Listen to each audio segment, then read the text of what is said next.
what I could be and all that I am. Show me the stairway I have to climb.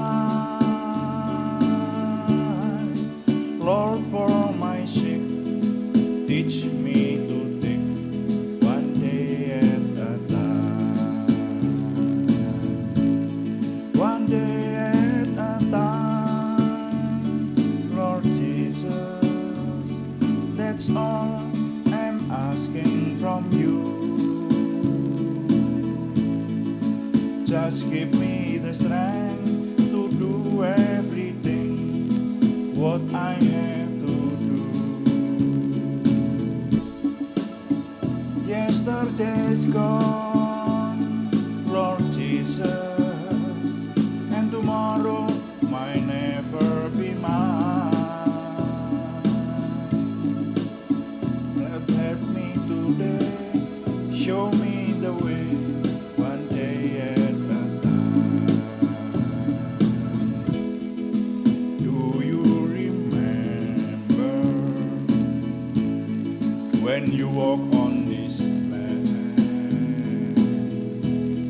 Lord Jesus, you know, as you looking below, it worse now than then.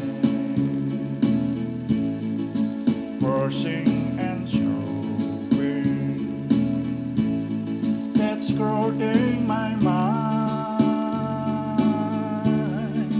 Lord, for my sake, teach me to take one day at a time.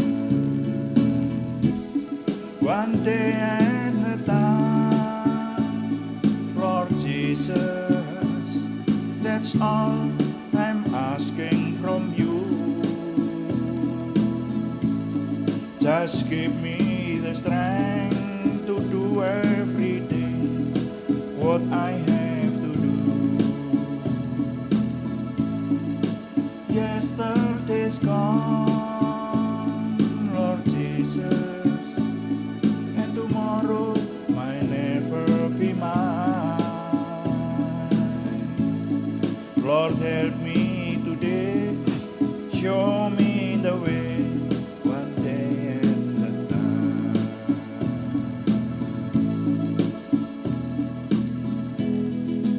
I'm only human,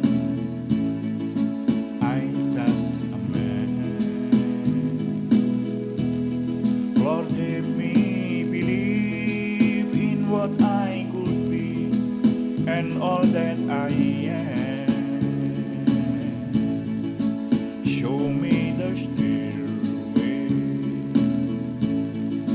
I had to climb. Lord, for my sake, teach me to take one day at a time. One day at a time, Lord Jesus, that's all I'm asking from you. Just give me the strength to do everything what I have to do. Yesterday's gone, Lord Jesus, and tomorrow might never be mine.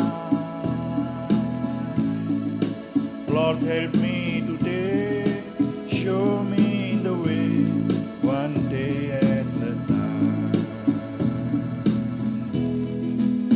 Do you remember when you walk on this land? Lord Jesus, you know, as you looking below, it worse now than then. Pushing and shoving, that's crowding my mind. Lord, for my sake, teach me to take one day at a time. one day at a time, Lord Jesus.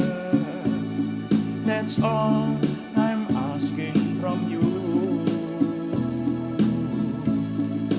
Just give me the strength to do everything what I have to do.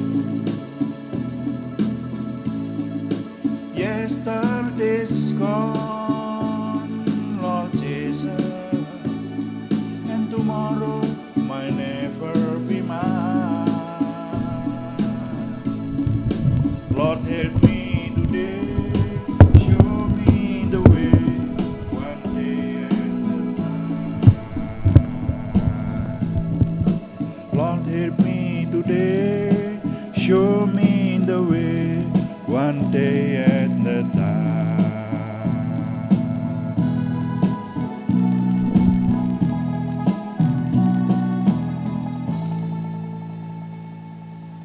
Bapak, kami mengucap syukur untuk semua yang Tuhan anugerahkan malam hari ini. Kami memuji, merasakan kehadiran Tuhan dalam setiap perasaan yang kami curahkan melalui pujian kami, melalui penyembahan kami, melalui segala hal yang boleh kami kerjakan untuk kemuliaan nama Tuhan.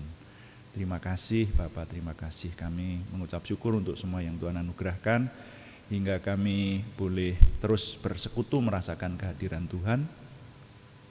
Dan walaupun kami berada di tempat berbeda, tapi Tuhan menyatukan kami sehingga kami dapat merenungkan firman Tuhan yang luar biasa, yang setiap hari memberikan kepada kami rahasia-rahasia untuk meraih kemenangan, dan juga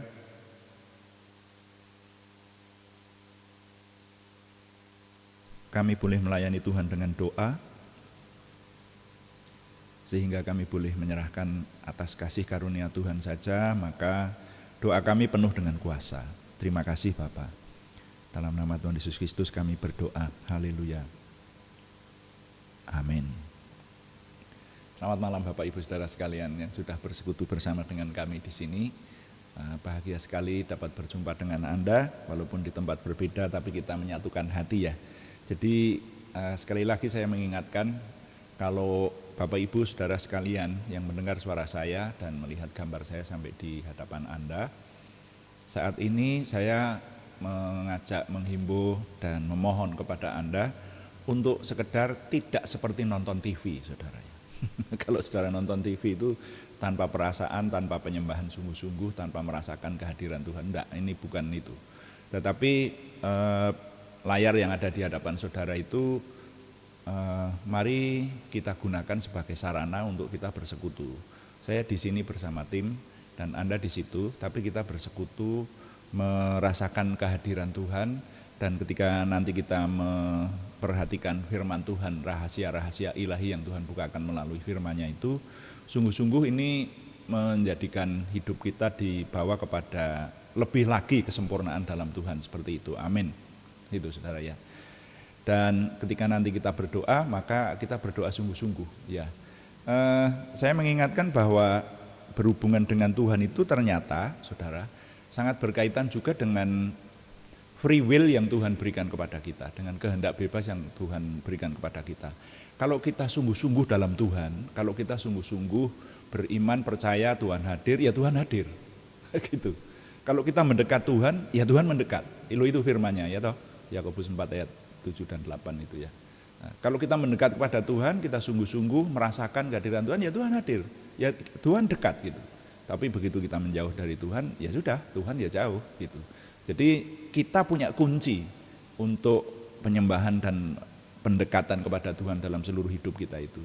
Nah, oleh karena itu maka setiap persekutuan, baik persekutuan doa pagi maupun doa malam melalui online ini, saya mengajak Bapak Ibu Saudara sekalian, kita benar-benar bersekutu, menyatukan hati menjadi satu keluarga dalam tubuh Kristus. Seperti itu ya, kita melaksanakan semua doa-doa kita, persekutuan doa kita maksud saya, yaitu baik doa malam maupun doa pagi. Nah, dalam doa malam kali ini Bapak Ibu, saya ingin mengajak saudara untuk memperhatikan firman Tuhan dari 1 Petrus. Ya, siapkan surat 1 Petrus. Judul renungan singkat hari ini adalah Rahasia Hidup Sejahtera. Rahasia Hidup Sejahtera.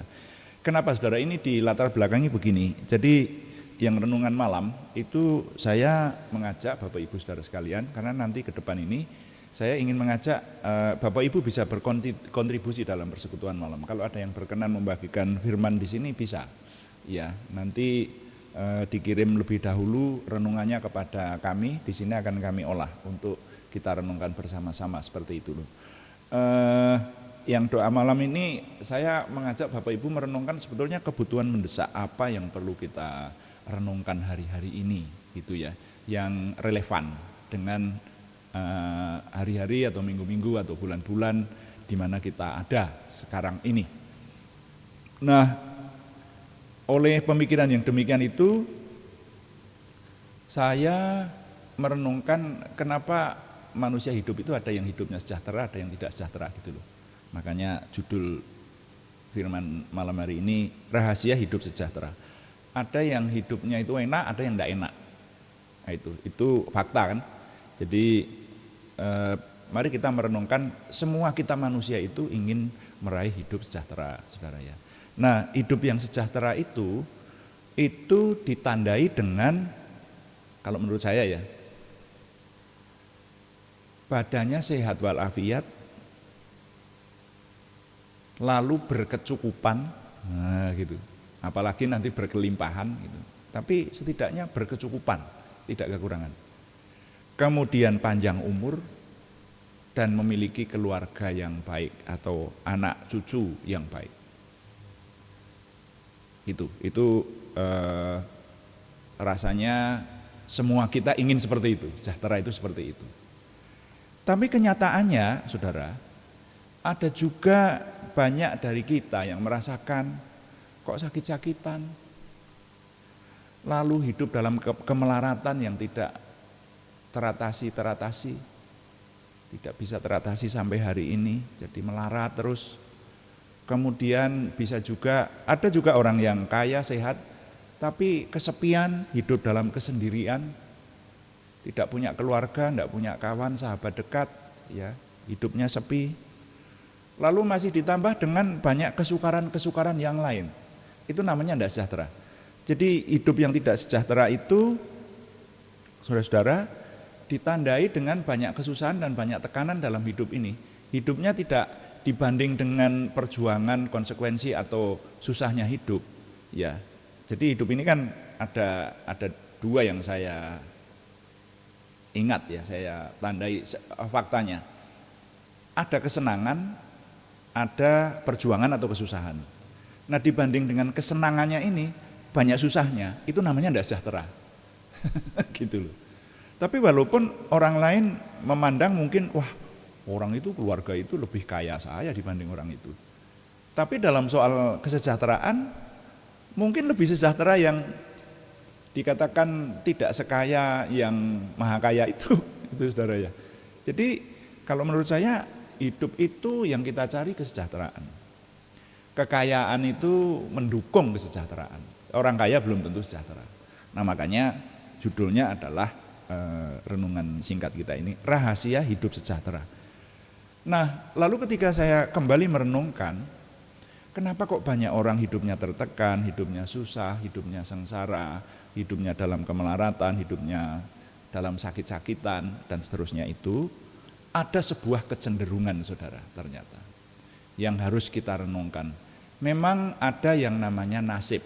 Kalau namanya nasib itu di tangan yang maha kuasa deh. Kalau itu ya kita nggak bisa apa-apa. Itu namanya nasib. Ya, contoh aja seperti Ayub yang barusan kemarin kita renungkan itu ya. Ayub itu lu kok bisa sengsara padahal hidupnya juga benar di hadapan Tuhan. Wah, kalau itu ya nasib, memang bisa disebut seperti itu. Tuhan mengizinkan semacam itu. Tapi ternyata kan dalam kasusnya Ayub itu Tuhan punya rencana untuk menguji Ayub dan bahkan nanti memberkati 2 kali lipat. Ya, termasuk bahkan dia kehilangan 10 anak nanti diberkati dengan 10 anak.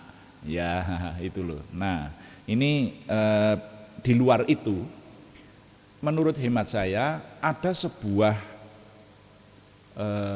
sebut aja kunci hidup gitu ya. Ada sebuah kunci hidup.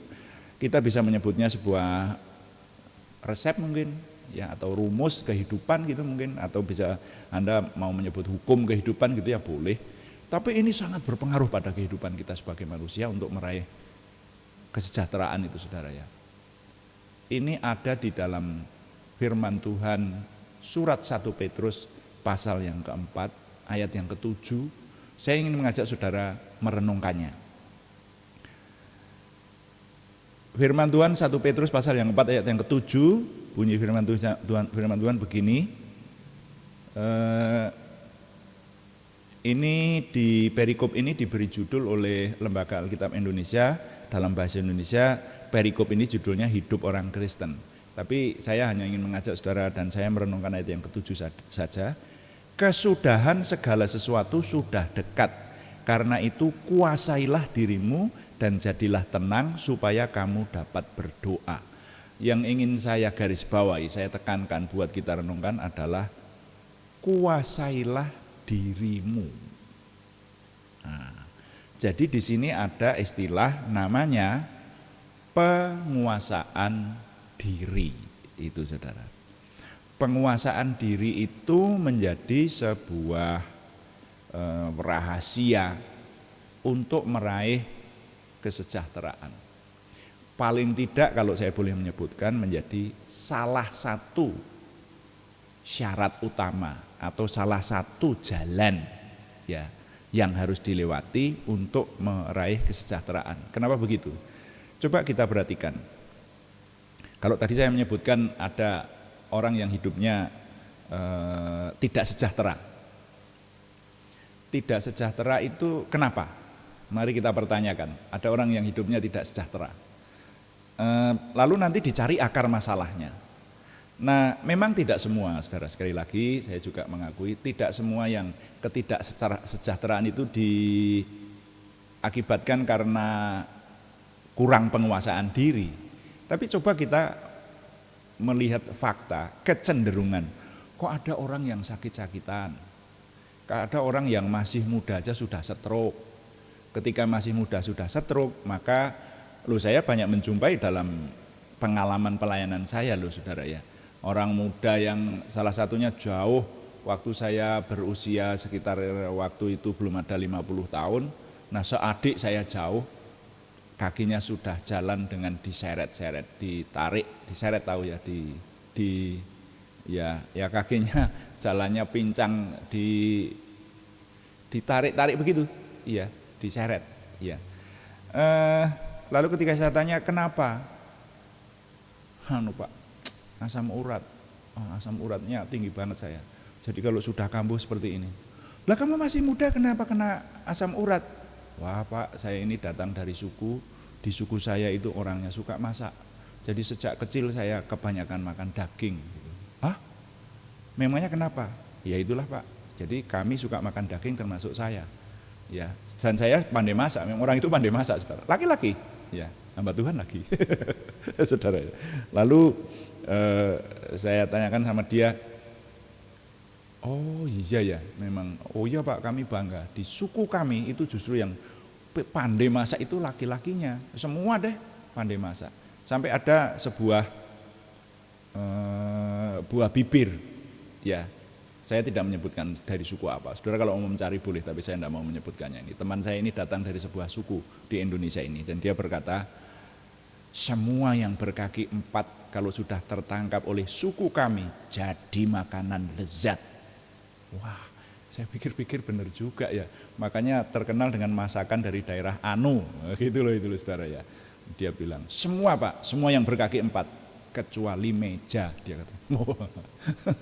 Jadi semua yang berkaki 4 itu kena, ketangkep sama sukunya dia itu, jadi makanan enak.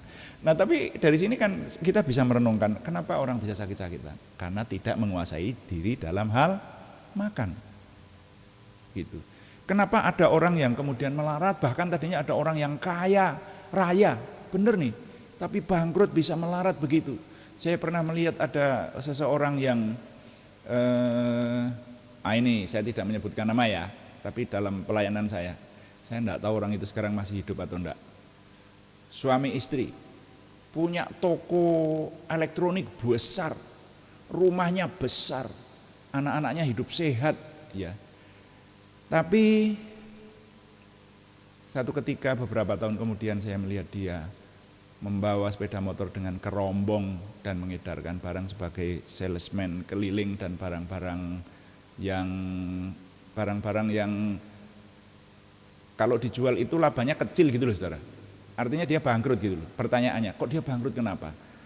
Nah ini nada-nadanya sudah kelihatan. Orang zaman dia kaya dulu aja, saya sempat diundang ke rumahnya itu untuk mendoakan dan mendamaikan dia karena mau bunuh-bunuhan. Loh, nah begitu itu.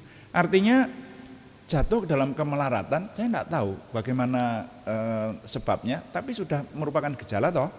Kalau seseorang yang dalam berkeluarga aja nggak tenang, mungkin juga boros, ya. Jadi kebangkrutannya itu karena kurang bisa menguasai diri. Kalau itu jelas, dia sempat wawancara sama saya, dan saya minta supaya dia hidup benar di hadapan Tuhan. Dijawab, apa ada toh Pak yang bisa seperti itu? Saya katakan, lu ada orang yang bisa menguasai diri yang hidup benar di hadapan Tuhan, ya banyak lah. Saya bisa menyebutkan contoh, itu hanya ada di kitab suci, kata dia seperti itu. Maka dia berlaku seenaknya, dan saya tahu persis itu. Jadi dia melarat karena ulahnya sendiri. Saya rasa Anda bisa dapat mencarilah di seputaran Anda orang yang hidupnya sengsara, bahkan disebut berkecukupan saja tidak. Kenapa? Karena ulahnya sendiri, karena kurang menguasai diri. Lalu masih banyak lagi kesukaran-kesukaran. Contohnya, ada sebuah keluarga yang sampai geger besar, sampai menimbulkan seorang kepala keluarga yang cukup senior, yang harusnya saya tidak pernah melihat dia menangis, tapi di hadapan saya dia sampai menangis. Karena apa? Karena anaknya hamil sebelum nikah. Nah, lalu pertanyaannya, kok bisa seperti itu? Apa? Karena tidak bisa menguasai diri kan? Iya toh? Jadi orang-orang muda yang hamil sebelum nikah, yang berzina, kenapa itu? Karena tidak bisa menguasai diri. Jadi ada satu istilah yang di sini ini menjadi sebuah jalan, sebuah syarat untuk meraih hidup sejahtera itu. Salah satunya, paling tidak kalau saya boleh menyebut begitu, salah satunya, orang di hadapan Tuhan dan di hadapan semua manusia deh, itu harus bisa menguasai diri. Saudara nanti kalau membuka kitab suci kita, istilah menguasai diri dan istilah penguasaan diri itu berkali-kali disebut. Saran saya kalau saudara pengen mengetahui, yang punya sekarang sudah banyak Alkitab gadget di gadget kita ya, gadget itu ya, di gawai kita itu, di telepon pintar atau di tablet Anda lah. Itu Anda ketik nanti kalau sudah membuka Alkitab, yang diketik begini, uasai diri, ya, uasai, ya, atau uasa diri, lalu nanti ketik. Nanti kan di situ akan keluar kata penguasaan diri, menguasai diri, gitu. Nah, itu nanti jumlahnya banyak. Jadi firman Tuhan ini memang sudah menekankan kita, apalagi kita yang disebut orang beriman, itu harus memiliki penguasaan diri yang baik. Di satu bagian disebutkan, kuasailah dirimu dalam segala hal. Ya, kalau di sini tadi yang dikatakan kesudahan segala sesuatu sudah dekat. Ya, ini kan diingatkan, zamannya akan segera berakhir. Kesudahan segala sesuatu sudah dekat. Kamu harus bisa menguasai diri, gitu kan? Di situ dikatakan, karena itu kuasailah dirimu dan jadilah tenang supaya kamu dapat berdoa. Orang kalau tidak bisa menguasai diri, berdoa aja nggak bisa. Saya pernah hidup seperti itu, saudara ya, hidup dalam dosa. Dan ketika saya berdoa itu ketika saya berdoa waktu saya masih hidup dalam dosa, dari sisi perasaan saja doa saya itu seperti menguap. Ini sebetulnya Tuhan menerima atau enggak doa saya ini, gitu saudara. Karena apa? Enggak ada penguasaan diri. Nah makanya hati-hati dengan penguasaan diri. Jadi sekarang kita dapati salah satu jalan atau salah satu resep, ya, salah satu rumus, salah satu kunci, yang paling tepat mungkin begitu. Salah satu kunci, dan ini kunci besar ini karena kecenderungannya begitu. Saudara nanti bisa mengembangkan renungan yang saya ketengahkan hari ini. Ya, Coba cari di sekitarmu orang-orang yang sengsara karena gara-gara apa? Karena gara-gara tidak bisa menguasai diri, yaitu yang menyangkut faktor kesehatan, faktor kekayaan, faktor ketentraman keluarga. Ada toh keluarga-keluarga yang pada akhirnya jadi geger genjik. Itu gara-garanya apa? Karena salah satu atau salah dua atau semuanya tidak bisa menguasai diri. Ketika kemudian menjumpai hal-hal yang membuat mereka tidak sejahtera, penyebabnya adalah karena tidak ada penguasaan diri. Nah sekarang yang penting bagaimana kita bisa meraih penguasaan diri itu, saudara-saudara ya. Saya ingin sedikit menjelaskan, menurut perenungan saya, mari kita renungkan, kita bisa memiliki penguasaan diri yang baik itu kalau ya seseorang memiliki satu, integritas, yang kedua iman yang baik, termasuk mental gitu ya, iman yang baik, mental yang handal, dan dukungan secara fisik. Saya jelaskan dengan cepat satu persatu. Apa arti integritas? Jadi penguasaan diri itu hanya bisa dimiliki oleh seseorang yang dalam hidupnya punya integritas. Integritas itu artinya adalah tahu apa yang harus dilakukan dan tahu apa yang harus tidak dilakukan. Jadi orangnya memiliki tanggung jawab pribadi yang besar. Kalau menurut saya sepertinya kata integritas itu hampir sama artinya dengan seseorang yang memiliki hikmat kebenaran atau hikmat ilahi. Nah, jadi di sini nih kalau orang yang punya integritas itu mesti tahu soal kebenaran, otomatis orangnya mesti beriman dong.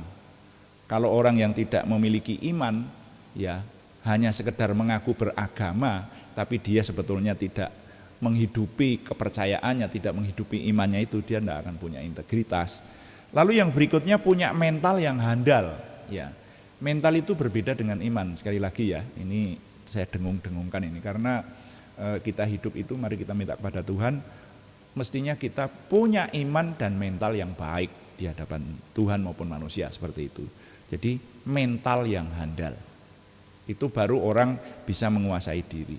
Yang sedang kita renungkan hari-hari ini adalah Nabi Samuel itu kecil, Samuel waktu remaja maksudnya, itu hidup di tengah kebobrokan di kiri kanannya. Saudara yang mengikuti doa pagi memahami itu ya, di 1 Samuel pasal-pasal awal itu. Nah itu Samuel remaja hidup di tengah-tengah Hofni dan Pinehas dan keluarga Imam Eli yang bobrok-brok, dinilai jahat di hadapan Tuhan sampai keluarga itu tidak boleh melayani di hadapan Tuhan. Jadi benar-benar dipecat oleh Tuhan sebagai hamba Tuhan. Nanti yang jadi hamba Tuhan adalah Samuel remaja yang akhirnya kita kenal sebagai Nabi Samuel. Pertanyaannya, kok dia punya penguasaan diri sedemikian rupa tidak ikut berbuat dosa itu? Bagaimana itu? Karena dia punya mental yang handal, menurut saya begitu. Nah, lalu dukungan fisik, yang namanya dukungan fisik itu begini maksud saya. Ada orang yang tahu kebenaran, mentalnya juga cukup lumayan, tapi secara fisik dia tidak terdukung. Bergaulnya juga dengan orang-orang yang tidak bisa dipertanggungjawabkan, yang karakternya juga sembarangan, bergaul erat di situ, apalagi dia juga kekurangan, tidak berkecukupan, itu gampang jatuh orang yang semacam itu. Sebagai contoh, seorang suami, kalau ada seorang suami atau istri atau seseorang kok selingkuh, itu kalau konselor perkawinan biasanya akan mencari, kok dia bisa selingkuh, kenapa? Apakah orang itu memang jahat?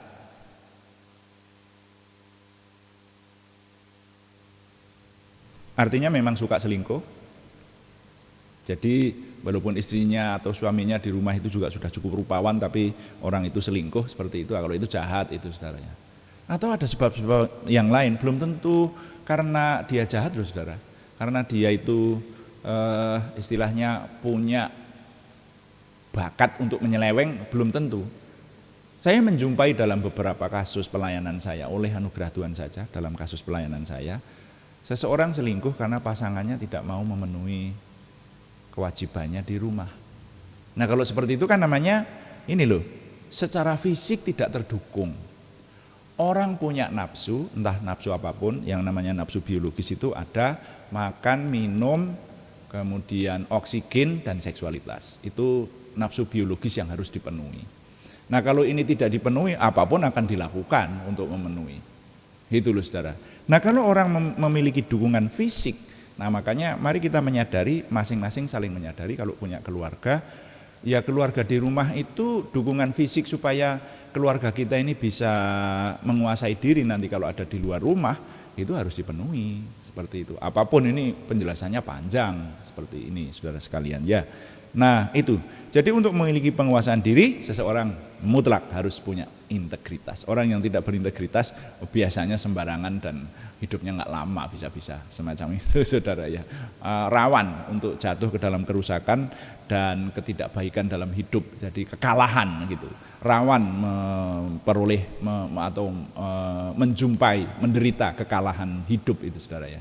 Tapi kalau orang yang memiliki integritas yang baik, memiliki hikmat ilahi di dalam dirinya dan benar-benar bisa menghidupinya, itu namanya berintegritas, itu seperti itu, maka inilah yang kecenderungannya nanti bisa meraih kesejahteraan dalam hidup. Nah, integritas itu harus tahu kebenaran, dalam hal ini beriman, kemudian memiliki mental dan handal dan dukungan fisik yang mendukung, sehingga orang bisa menguasai diri. Nah saudara, ini hanya bagian kecil dari perenungan kita, hanya dari satu ayat saja, 1 Petrus pasal 4 ayat 7, saudara-saudara sekalian. Sebetulnya kalau bicara masalah penguasaan diri masih cukup panjang dan lebar, berkali-kali pokok bahasan, berkali-kali renungan maksud saya, bisa menjadi beberapa kali seri khotbah khusus hanya penguasaan diri.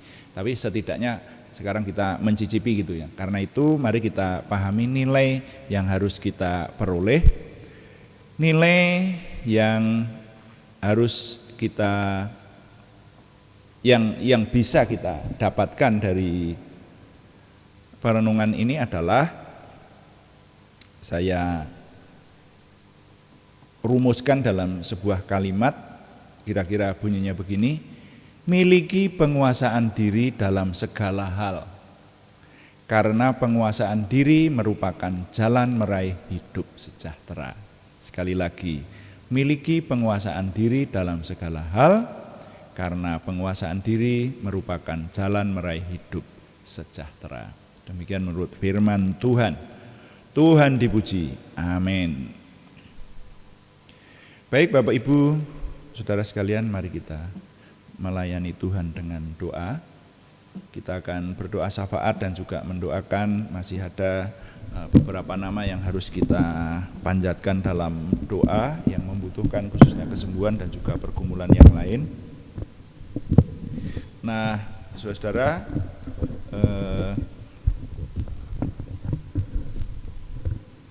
kita pujikan dulu, kuduskan tempat ini, dan kita akan melayani Tuhan dengan doa.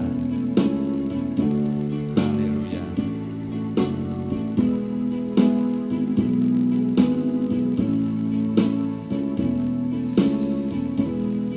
Kuduskan tempat ini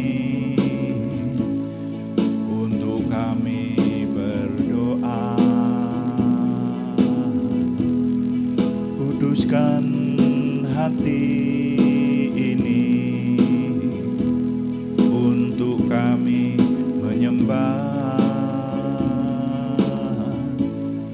biar segala perkara ku serahkan padamu, Yesus,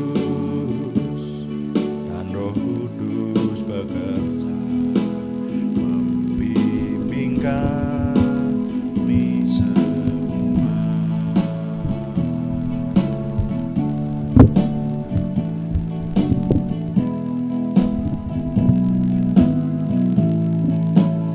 Bapa, kami mengucap mengucap syukur untuk doa malam hari ini. Kami bersyukur untuk semua yang Tuhan anugerahkan sehingga setiap hari Tuhan mengingatkan kami, membekali kami dengan hal-hal yang luar biasa dari firman-Mu. Tuhan urapi sehingga pelayanan ini sungguh menjadikan nama Tuhan dimuliakan dan kami semua diberkati. Berikan kepada hari-hari ini kami dapat memiliki penguasaan diri yang dari Tuhan, sehingga kami tidak jatuh dalam berbagai-bagai pencobaan oleh keinginan diri, berbagai-bagai pencobaan yang membawa kepada ketidakbaikan dalam hidup kami, tapi biarlah oleh anugerah Tuhan dan pimpinan Roh Kudus kami Tuhan bawa kepada hidup yang lebih handal di hadapan Tuhan, sehingga Tuhan semakin dimuliakan dalam hidup kami. Terima kasih Bapa di surga, dan kami berdoa untuk situasi khusus yang masih dirasakan oleh dunia, bahkan juga oleh bangsa dan negara kami, di mana kami ada di tengah-tengahnya ini. Kami mohon Tuhan menolong sehingga kami memperoleh pemulihan yang dari Tuhan itu. Dan bahwa kami Tuhan, orang-orang beriman, umat-Mu, kami yang percaya kepadamu, supaya kami memiliki penguasaan diri yang lebih sempurna. Kami memiliki iman, mental, karakter yang semuanya mendukung, bahkan juga dukungan fisik di sekeliling kami, sehingga kami bukan hanya menjadi ekor, bukan yang mengekor, tetapi kami menjadi kepala, kami menjadi keteladanan buat sekeliling kami. Terima kasih Bapak. Sekarang kami berdoa untuk saudara kami yang membutuhkan kesembuhan dari Tuhan. Kami berdoa bagi yang sudah mengalami operasi, antara lain operasi paru-paru beberapa tahun yang lalu dan sekarang menuju kepada kesempurnaan kesembuhan, kepada yang diindikasi mengidap kanker, yang stroke, yang menderita batu ginjal, yang karena kecelakaan sekarang masih di rumah sakit, yang kemoterapi, juga anak kami yang namanya nanti kami sebutkan, yang sejak lahir belum mengalami pertumbuhan jasmaniah yang menggembirakan seperti yang diharapkan, juga yang mengalami komplikasi, yang penyakitnya belum ketemu tetapi di badan terasa sakit, yang barusan mengalami operasi lutut. Kami menyerahkan nama-nama ini ke dalam tangan Tuhan. Tuhan yang memberikan kesempurnaan kesembuhan. Kami berseru dalam nama Tuhan Yesus Kristus Yeshua HaMasyiah kepada saudara kami Aryati Wirawan, saudara kami Arni Setiawati, saudara kami Budi Suswanti, saudara kami Yohanes Sutarman, saudara kami Sri Mulyani semuanya di Purwodadi, saudara kami Siti Rondiah, saudara kami Cahyani Bagiowati semuanya di Semarang, saudara kami anak Alek Geovano Wibowo dan saudara kami Supriyanto di Salatiga, saudara kami Kristiningsih Joko Widodo di Yogyakarta, saudara kami Edita Karyanto di Ambarawa. Kami menyerahkan Tuhan yang memberikan kesempurnaan kesembuhan, juga keluarga yang mendampingi semuanya dalam damai sejahtera Tuhan. Terima kasih Bapa. Kami juga berdoa untuk pergumulan yang lain selain kesembuhan, yaitu pergumulan dari saudara kami Sri Purwati di Penawangan, saudara kami Yohana Asri Saptorini di Kediri. Mohon Tuhan yang memberikan jalan keluar, terobosan baru, sehingga apa yang mereka gumulkan, Tuhan yang menolong, pertolongan Tuhan nyata atas kami. Terima kasih Bapak, hari-hari ini kami menikmati pertolongan Tuhan, menikmati berkat Tuhan. Setiap hari Tuhan memberikan kepada kami hal-hal yang baik, sehingga kami semakin memiliki pengenalan akan Tuhan, semakin memiliki percaya diri di hadapan Tuhan, semakin memiliki antusiasme, optimisme, semangat, dan bergairah menyambut masa depan kami untuk meraih kemenangan bersama dengan Tuhan.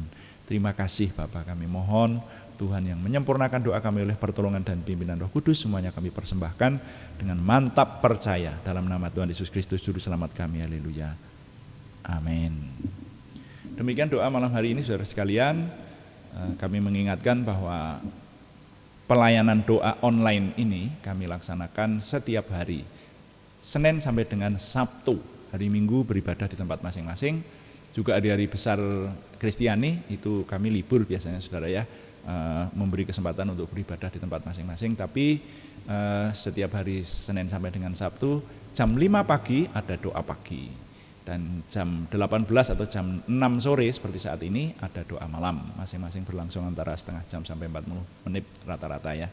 Dan saudara bisa berinteraksi dengan kami melalui mekanisme chatting. Jadi kalau ada permintaan doa itu saudara bisa menyampaikan melalui mekanisme chatting di sana, juga memunculkan diri deh supaya kami tahu bahwa Anda bersama dengan kami walaupun hanya lewat online saudara ya, tapi kita puji Tuhan diberi terobosan baru bisa menyatukan hati dan merasakan kehadiran Tuhan yang tidak dapat dibatasi oleh ruang dan waktu itu saudara ya. Jadi kami tetap mengharap dan sampai hari ini terima kasih kami menerima banyak dukungan ya, terus kami mengharapkan dukungan doa, dukungan apapun termasuk ya yang paling gampang subscribe ya, yang belum memberikan subscribe, like, komen dan share ya, bagikan kepada teman-teman lain sehingga lebih banyak lagi yang diberkati bersama dengan kita. Selamat malam, Tuhan memberkati. Amin.